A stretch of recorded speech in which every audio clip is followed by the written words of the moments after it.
ओम नमः शिवाय, जय सिया राम, हर हर महादेव। आज मैं आपको बताने जा रहा हूँ कि अगर आपके शरीर के ऊपर खुश होकर सवारी आती है तो आपको क्या नहीं करना चाहिए और क्या करना चाहिए। वीडियो को ध्यान से सुनना बेटा, एक-एक चीज़ बारीकी से सुनना ताकि आपको समझ में आए।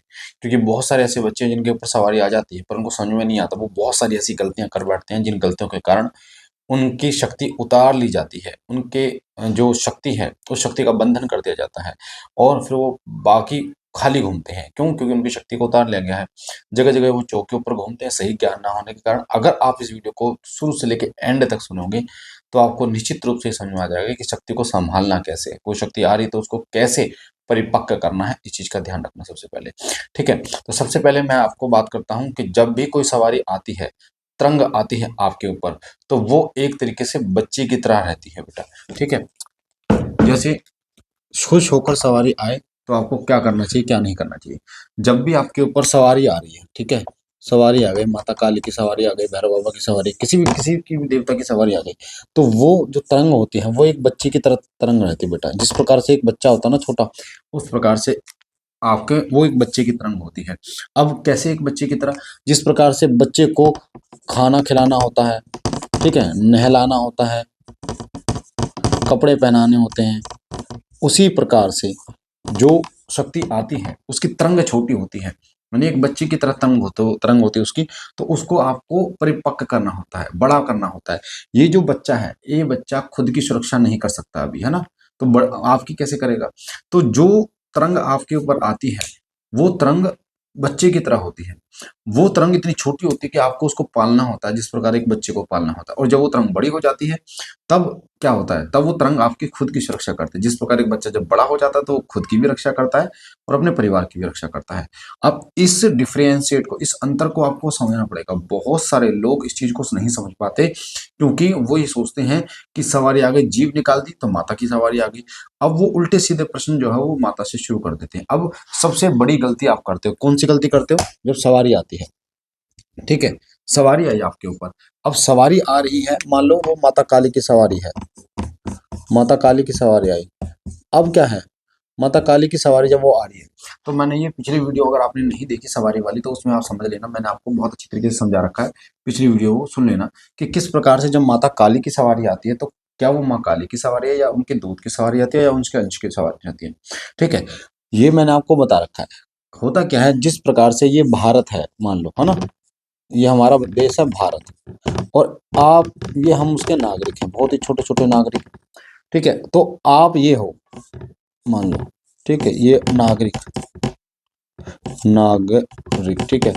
अब क्या है कि जब आप कहीं फ़ॉरेन में जाओगे, यूएस से अमेरिका जाओगे, कनाडा जाओगे, ऑस्ट्रेलिया जाओगे, जहाँ भी आप जाओगे, वहाँ आपसे पूछा जाएगा आप कहाँ के हो? कौन हो आप? तो आप कहोगे मैं भारतीय हूँ, मैं इंडियन हूँ। ये बोलोगे ना कि मैं कौन हूँ? भारतीय हूँ मैं। पर आप भारत तो नहीं हो पूरा का पूरा, इंडिया तो नहीं हो पूरा का पूरा, ना ही आपके पास उतनी पावर है इंडिया की जितनी जितनी प्रधानमंत्री में पावर है, अन्य में पावर है। पर आप कहे क्या जाओगे? भारत के नागरिक हो। आप प्रधानमंत्री नहीं हो, आप मुख्यमंत्री नहीं हो, आपके पास भारत जैसी शक्ति नहीं है, पर आप क्या हो? एक नागरिक हो। छोटे से नागरिक हो आप। यानी आपका उतना सामर्थ्य नहीं, उतनी पावर नहीं है आपकी। आप तो एक बस नागरिक हो, पर फिर भी आपको बोला क्या जा रहा है कि आप क्या हो? भारतीय हो। यानी पूरे भारत को भारतीय बोला जा रहा है, यानी भारत के अंदर जितने लोग रहते हैं। उसी प्रकार से यहाँ पे हम बात करें तो जब सवारी आती है ना बेटा, सवारी आती है। अब जैसे माता काली की सवारी आ गई, है ना? माँ काली की सवारी। अब माँ काली की जो सवारी आती है बेटा, तो माँ काली के बहुत सारे अंश होते हैं, दूत होते हैं, और तो आप जब सवारी आ रही है, अभी शुरुआत हुई है सवारी की, तो बेटा क्या होता है कि यहाँ पे आपसे कोई पूछ रहा है सवारी आई किसकी है जी? माँ काली, वो समझ लेते हैं पूरा उसको। ये माँ काली है, ये माँ काली है, पर एक उनका एक अंश आया है आपके ऊपर। उनका एक छोटा-सा अंश आया आपके ऊपर। आप इसको क्या समझ लेते हो? माता काली, यानी कि पूरी माता काली समझ लेते हो इसको। फिर इसके बाद सबसे बड़ी परेशानियाँ शुरू होती है लोगों के साथ। वो क्या होती है, उसके घर के अंदर ही परेशानियाँ शुरू होती है। घर के अंदर कैसे होती है बेटा? कि उसी के घर के लोग जो है, माता को बुलाओ, माता से पूछते हैं लड़का होगा, लड़की होगी, माता को बुलाओ, हमारा ये काम नहीं चल रहा, क्यों नहीं चल रहा? माता को बुलाओ, एक्सीडेंट क्यों हुआ? हर चीज़ माता पे। आपको इस चीज़ को समझना होगा भाई, वो माता नहीं है पूर्ण रूप से। वो तो माता का एक छोटा-सा अंश है, एक बच्चा है। तो वो माता जितनी ऊर्जा नहीं है उसकी, माता जितना शक्ति नहीं है उसकी, वो माता की तरह नहीं बता सकता, माता की तरह जैसे माँ काली ने चंडमुंड का नाश किया, रक्त बीज का नाश किया, उतनी पावर नहीं है, वो माता नहीं है बेटा। यही जो सबसे बड़ी गलती होती है लोगों की, लोग क्या समझ लेते हैं कि वो पूरी माता है, और फिर उसके घर वाले क्या कहते हैं, माता ये बता, यानी कि उस लेवल के प्रश्न पूछते हैं जो माता के होते हैं। सबसे बड़ी गलती होती है। जिस प्रकार आप भारतीय हो तो आप इंडिया, एक छोटे से भारतीय हो, अब आपको उस लेवल के प्रश्न पूछे जा रहे हैं जो इंडिया की जीडीपी क्या है, ग्रोथ क्या है, फलाना क्या है, तो कहाँ से दे पाएगा बेटे एक आम नागरिक, हर व्यक्ति इतना जवाब नहीं दे पाएगा। तो सबसे बड़ी गलती ये होती है कि लोग फिर पूछा शुरू कर देते हैं, है ना, उस सवारी से क्या शुरू कर देते हैं, पूछा शुरू कर देते हैं। ठीक है बेटा, सवारी से पूछा शुरू कर देते हैं, पूछा क्या कि पूछा शुरू करेंगे, सबसे बड़ी गलती पूछा। अब ये पूछा क्या होती है, पूछा होती है उस मतलब अपने घर के बारे में पूछना शुरू कर देते हैं वो, कि जी कौन है, हमारे घर में ऐसा क्यों हुआ। फिर रिश्तेदारों तक आवाज पहुंच जाती है कि रिश्तेदारों से पूछते हैं कि हाँ जी बताओ आप क्या हुआ, कौन है कौन नहीं है, हमारे घर में क्या दिक्कत है, हमारे घर में क्या दिक्कत है। अब ये सबसे बड़ा बेड़ा गर्क शुरू हो जाता है। अब जो बच्चा जिसके ऊपर सवारी आई, या जो माता बहन जिसके ऊपर सवारी आई, उसके वचन हो जाते हैं झूठे। क्या हो जाते हैं, वचन हो जाते हैं उसके झूठे, यानी जो उसने बोला सवार पे, शरीर पे आके, वो वचन झूठे। अब वचन झूठे क्यों होते हैं बेटा, इसके ऊपर मैंने वीडियो बना रखी है चैनल पे, आप देखना, सेम इसी तरीके से समझा रखा है, बहुत ही गजब की वीडियो है जिसमें आपको समझ में आएगा कि वचन झूठे क्यों होते हैं। अब ये झूठे जो वचन हो जाते हैं बेटा, इसका कारण क्या होता है कि अंश पूर्ण रूप से नहीं आ पाते। अब जब आपके वचन झूठे होते हैं, तब आपके घर वाले क्या कहना लगते हैं कि ये माता काली नहीं है ना। फिर आपको क्या समझते हैं वो, जब आपके वचन झूठे होते हैं ना बेटा, तब सबसे बड़ी परेशानी आती है। सबसे पहली परेशानी क्या आती है कि ये माँ नहीं है, ठीक है, दूसरा ये तो कोई प्रेत है, तीसरा ये तो ढोंग कर रहा है। इस प्रकार की परेशानी आपके साथ में आनी शुरू हो जाती है।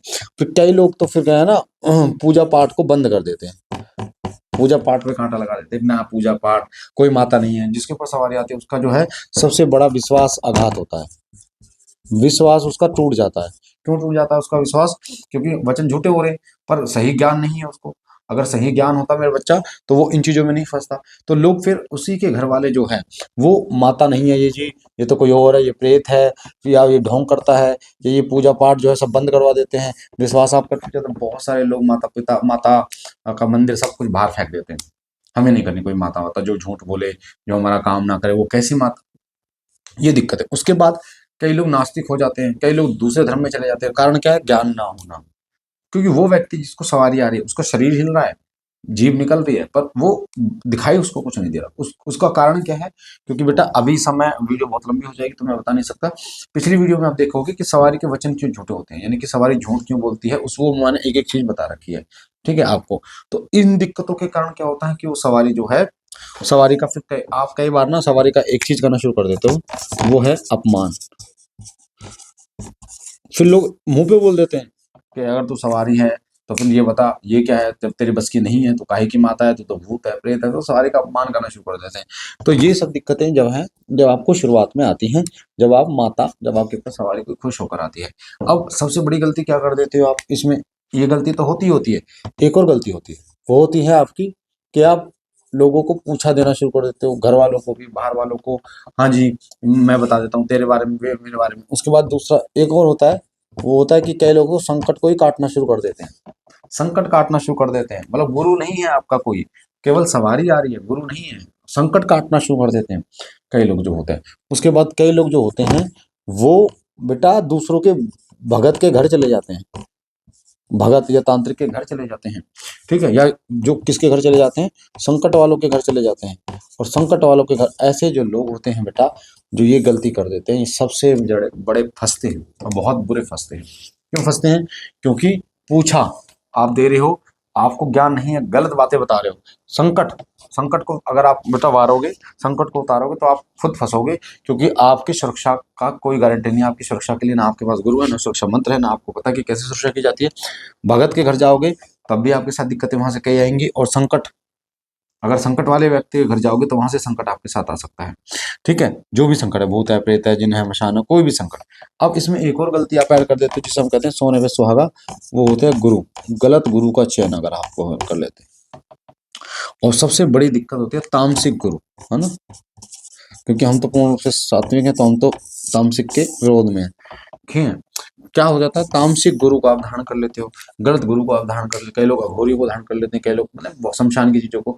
ठीक है, मैं ये नहीं कह रहा कि हर व्यक्ति गलत होता है, पर हाँ बहुत सारे लोग जो है उसमें ये गलती करते थे, गलत गुरु का चयन कर लेते हैं, या फिर उनकी बुद्धि इस योग्य नहीं होती कि वो सही गुरु का पहचान कर सके, और वो जल्दीबाजी में गुरु धारण कर लेते हैं।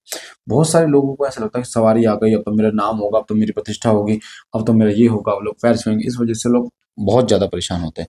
तो ये गलतियां होती हैं जो सबसे ज्यादा सवारी वाले व्यक्ति करते हैं, और सबसे ज्यादा जो परेशान होते हैं। तो कभी भी जब आपके ऊपर सवारी आती है बेटा, उस सवारी को संभालना बड़ा इंपॉर्टेंट है। अभी मैंने ये आपको गलतियां बताई, क्या गलतियां आपको करनी चाहिए, अब मैं आपको बता रहा हूँ ये गलतियां आपको नहीं करनी चाहिए। अब मैंने आपको ये बताया, अब आपको बता रहा हूँ कि क्या आपको करना चाहिए जिससे वो शक्ति जो है वो रुष्ट ना हो, जिससे वो शक्ति जो है वो परेशान ना हो। ठीक है, या आप परेशान ना हो, शक्ति तो परेशान क्या होगी, आप ही परेशान होगी। सबसे पहला कर्म, जब भी आपके ऊपर सवारी आती है तो आपको सबसे पहला कर्म करना है, बताना नहीं है किसी को, परिवार के अलावा बताना नहीं है, धनोरा नहीं पीटना है, अरे मेरे पे सवारी आती है। कई लोग दिखाते हैं, वीडियोस डालते हैं अपनी, ऐसा नहीं करना। ठीक है, बताना नहीं है। दूसरी चीज कि आपको खुद सवारी नहीं बुलानी, खुद नहीं बुलानी, कि आप जो है वो घर की मुर्गी दाल बराबर वाली बात कर दो, कि अरे कुछ भी बात हो तो चलो बात कर लेते हैं सवारी की, कुछ भी बात हो सवारी से पूछ लेते हैं, कुछ ऐसा नहीं करना आपको, कभी भी ऐसा नहीं करना है, खुद नहीं बुलानी है आपको सवारी। ठीक है, तो ये गलती भी आपको नहीं करनी है बेटा। तीसरी गलती, तो जो करना है, खुद नहीं करना, बुलानी है सवारी, जो आपको करना है, तामसिक चीजों का भोग नहीं देना बेटा। तामसिक चीज, तामसिक चीजों का भोग नहीं देना है, नहीं देना है, परेशान हो जाओगे, बहुत ज्यादा फंस जाओगे। चौथी चीज, शमशान में, शमशान में ना तो आपको पूजा करनी है, ना तो पूजा करनी है, और ना ही भोग देना है, बिल्कुल भी ना पूजा करनी है ना भोग देना है। अगर आपका कोई गुरु नहीं है, सवारी आपसे प्रसन्न होकर आई, तो आपको ये कर्म करना है, शमशान में भोग नहीं देना है, पूजा नहीं करनी है आपको। अब पांचवी चीज आपको क्या करना है, आपको करना है व्रत, आपको करना है हवन। ठीक है, व्रत करना है, हवन, और छठी चीज आपको करना है जप। सबसे ज्यादा अगर आप ये कंटिन्यू करेंगे तो आप यकीन मानिए आपकी सवारी परिपक्व होनी शुरू हो जाएगी। धीरे धीरे वो सवारी इतनी परिपक्व हो जाएगी कि वो खुद की भी आपकी भी सुरक्षा करेगी, और आपके परिवार की भी सुरक्षा करेगी। और कब तक, जब तक वो बच्चा बड़ा नहीं हो जाता है ना, जब तक आप बच्चा बड़ा नहीं हो जाता तब तक आपको खुद को संभाल के रखना पड़ेगा। इन चीजों का ये कार्य जो है वो आपको करना है, चीजें ध्यान रखिए। अब आगे जो मैं बताऊंगा बेटा, आगे की जो वीडियो होगी हमारी, उसमें मैं आपको बताऊंगा कि सवारी, जो सवारी है बेटा, है ना, सवारी आ जाती है तो गद्दी कैसे लगाए सवारी वाले व्यक्ति, क्या क्या सावधानियां बरतनी चाहिए, इसके विषय में हम बात करेंगे। तो मुझे आशा है जानकारी आपको अच्छी लगी होगी। इस जानकारी को अधिक से अधिक लोगों तक शेयर करें, ताकि और लोगों तक जानकारी जाए, और वो लोग भी इन चीजों से अलर्ट हो पाए बेटा। बहुत सारे लोग परेशान हैं इन चीजों से। ठीक है, और लाइक कीजिए, शेयर कीजिए, चैनल को सब्सक्राइब कीजिए, और दरबार का नंबर है 9625656396। अगर जो बच्चे ऑनलाइन पूछा लेना चाहते हैं वो व्हाट्सअप कर सकते हैं। ओम नमः शिवाय, जय सिया राम, हर महादेव।